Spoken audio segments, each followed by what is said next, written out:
Hello students, आज हम start कर रहे हैं क्लास 12 में एक्सरसाइज 7.2। 7.2 स्टार्ट करने से पहले मैं उसके लिए कुछ इंपॉर्टेंट फॉर्मूले जो यूज होंगे वो आपको रिटर्न करा दूंगा। तो वो पहला फॉर्मूला है आपका कि tan x integration tan x equal to log mod sec x, integration cot x dx equal to log mod sin x plus constant c। Third है आपका integration sec x dx equal to log mod sec x plus tan x plus constant c। Fourth है आपका integration cosec x dx equal to log mod cosec x minus cot x plus integration c। ये चार फॉर्मूले आपको use होंगे और इससे पहले जो फॉर्मूले रिटर्न कराए थे वो भी यूज होंगे। कभी-कभी एग्जाम में क्या करता है, फॉर्मूलों को दे देता है प्रूफ करने के लिए। जब फॉर्मूले प्रूफ करने को देगा तो बच्चे वहां कैसे करेंगे वो देखें। मैं एक पहला फॉर्मूला प्रूफ करा रहा हूं। प्रूफ आपको क्वेश्चन दिया उसमें कि prove that integration tan x dx is equal to log mod sec x plus constant c। तो हमने क्या किया कि let I equal to formula मान लिया अपना tan x dx। Let I मान लिया, डायरेक्ट इसी को लेके चलो। अब आप जानते हैं कि tan x जो आपका होता है वो फॉर्मूला होता है sin x upon cos x। ये आप ट्रिग्नोमेट्री में बहुत दिनों से पढ़ते हुए चले आ रहे हैं। हमने यहाँ क्या किया, यहाँ हमें सब्स्टिट्यूशन मेथड यूज करना है सपोज करके। तो सपोज वाला मेथड क्या किया हमने कि लेट हमने मान लिया cos x equal to t।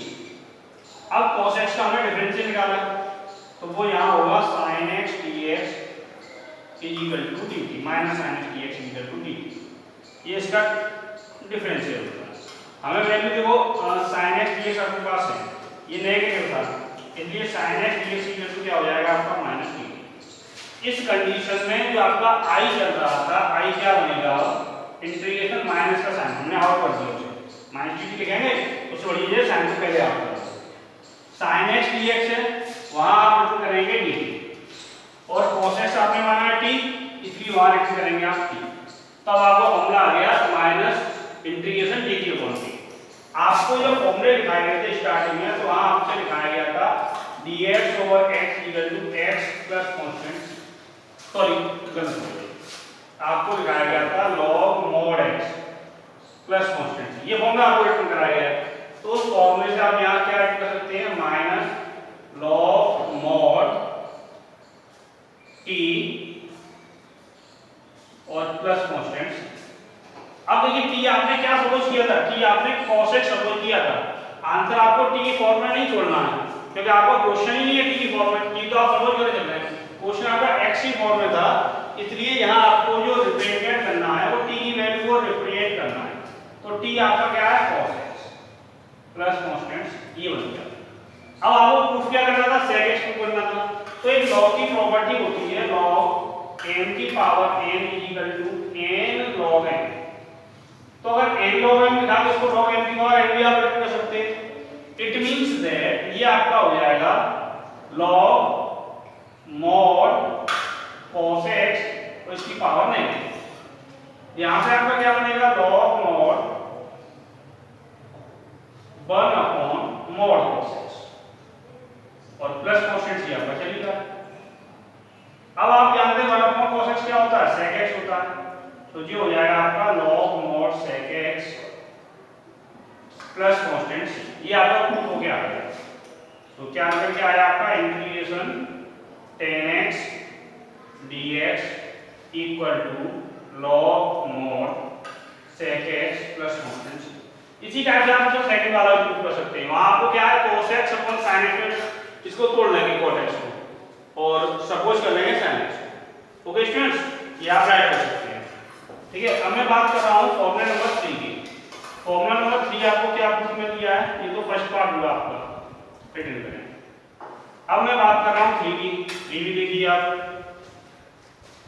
और 3 नंबर आपको क्या प्रूफ करना है, integration sec x dx equal to log mod sec x plus tan x plus constant.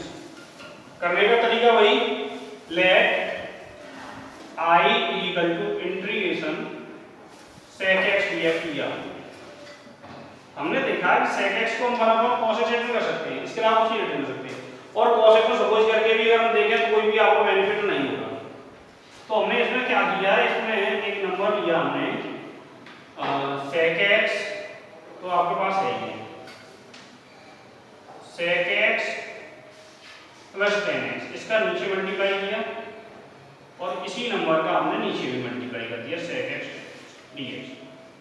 तो आपका ये क्या बन जाएगा, ये ऊपर आपका sec का sec को मल्टीपल हो गया sec स्क्वायर x हो जाएगा और ये आपका sec x tan x हो जाएगा dx, और अपॉन में आपका ये चला चलेगा ये sec x plus tan x। हमने यह सपोज किया कि लेट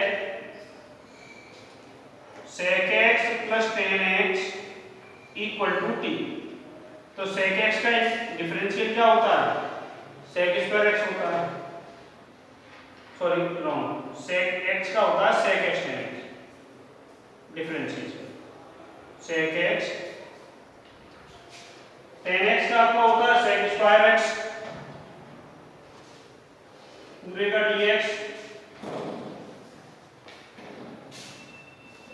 इक्वल टू dt आपका।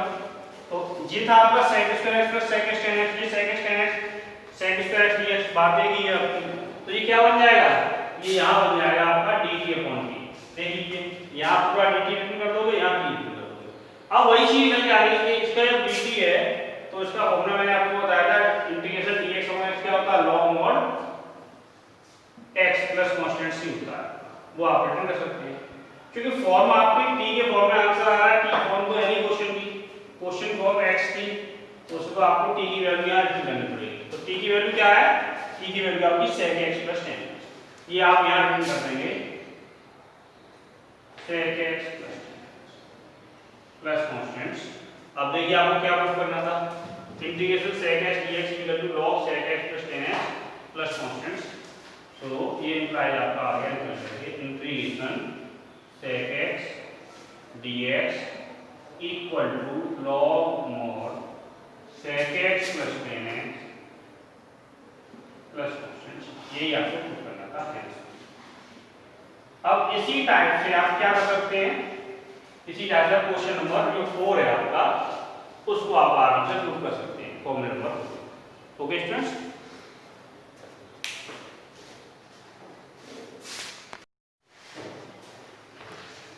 आगे देखते हैं बेटा क्वेश्चन अपने एक्सरसाइज 7.2 में। देखिए आपका फर्स्ट क्वेश्चन जो है क्या दिया आपको, integration 2x upon 1 plus x square dx। देखिए इस एक्सरसाइज आपको याद है, मैंने बताया था सब कुछ करना पड़ेगा आपको। आप देखें किसका इंटीग्रेशन को डिफरेंशिएशन किसके इक्वल हो सकता है, तो आपको दिखाई देगा 1 प्लस x को अगर आप लेट कर देते हैं, let 1 plus x square equal to t, तो क्या होगा, इसका डिफरेंशिएट करेंगे 1 का 0 x स्क्वायर का 2x और dx इक्वल टू क्या होगा आपका dt। आपके पास क्या ऊपर है 2x dx, 2x dx equal to आपका हो जाएगा dt। तो ये फॉर्मूला हो गया आपका dt upon t, 2x dx जब आपने रिटर्न कर दिया dt, 1 प्लस x स्क्वायर आपने रिटर्न कर दिया t। अब अभी आपको फॉर्मूला मैंने बताया था कि अगर आपका dx ओवर x दे रहा है तो वो क्या होता formula, log mod t plus constant c। तो वहां से आपका क्या बनेगा, ये बन जाएगा log mod 1 plus x square plus constant c, ये आपका आंसर हो गया। ओके स्टूडेंट्स, आगे देखते हैं क्वेश्चन नंबर 2। क्वेश्चन नंबर 2 क्या दिया आपको, integration log mod e log base e x का होल स्क्वायर अपॉन x। अब देखिए आपने क्या सपोज करना है, यहाँ पे आपको सपोज करना है log base e x equal to t। आपको मालूम होना चाहिए इसका डिफरेंशियल यहाँ दिखाई दे रहा है। देखिए अगर आप x का डिफरेंशियल करेंगे 1, लेकिन log x का डिफरेंशियल करेंगे 1 अपॉन x यहाँ देखो शो हो रहा है आपको, तो आपको उसी के अकॉर्डिंग सपोज करना है यहाँ पे। तो log 1 अपॉन x का डिफरेंशिएशन क्या हुआ, 1 upon x dx equal to क्या हो गया आपका dt हो गया। ओके स्टूडेंट्स, अब dx अपॉन x जो है अगर आप चाहें इसको कैसे कर सकते थे, log बेस e x का होल स्क्वायर और इनटू dx ओवर x।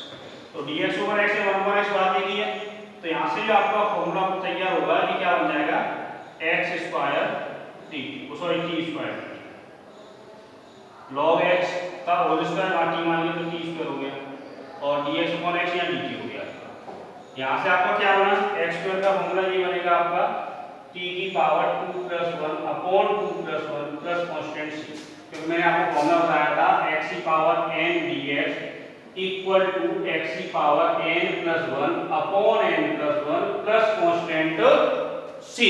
ये फॉर्मूला होता है आपका, उस फॉर्मूले के अकॉर्डिंग ये बन जाएगा t की पावर 2 प्लस 1 अपॉन 2 प्लस 1। सोचिए आपका हो गया 1 upon 3 t cube plus constant c। अब ये क्या होगा आपका 1 अपॉन 3 t की वैल्यू क्या है आपकी, t की वैल्यू आपने मानी थी यहाँ पे ये log x, तो यहाँ आप log x लगा देंगे, log बेस की x, तो इसका होल क्यूब और प्लस कांस्टेंट c। ये क्वेश्चन नंबर 2 हो गया आपका।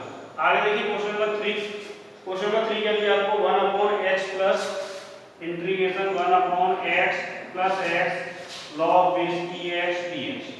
क्या किया आपने इसमें आपने 1 अपॉन x ले लिया कॉमन, तो ये आपको बच गया 1 प्लस log x, बन गया आप चाहो तो dx भी कर सकते हो। अब आपको तो दिखाई दे रहा है अगर मैं x को मानता हूं तो 1 आता है, या 1 अपॉन x मानता हूं तो उसका डिफरेंशिएट करने पे माइनस 1 अपॉन x स्क्वायर मिलेगा, जो कि इसमें कहीं शो नहीं होगा।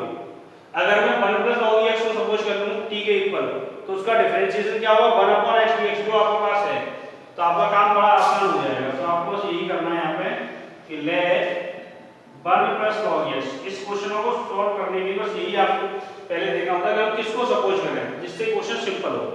तो 1 प्लस log x की वैल्यू आपने t सपोज किया, 1 का 0 log x का 1 अपॉन x और dx की value dt। So dx over x equal to क्या मिला आपका dt। अब देखिए आपके पास तो हो रहा पहले से dx ओवर x dt हो जाएगा और ये 1 अपॉन में आ जाएगा।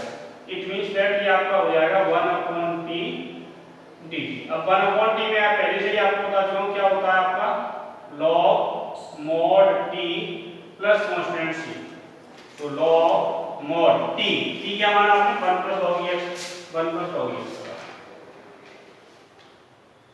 Plus constant c। तो इसी टाइप से आप एक्सरसाइज में क्वेश्चन सॉल्व कीजिए। जिन क्वेश्चन में आपको प्रॉब्लम आ रही है वो कमेंट में मुझे दे दीजिए, उनको मैं सॉल्व करके नेक्स्ट वीडियो में आपको डाल दूंगा। ओके स्टूडेंट्स, और आगे क्वेश्चन में कराते हैं कल। आज के लिए बस इतना ही, थैंक्स।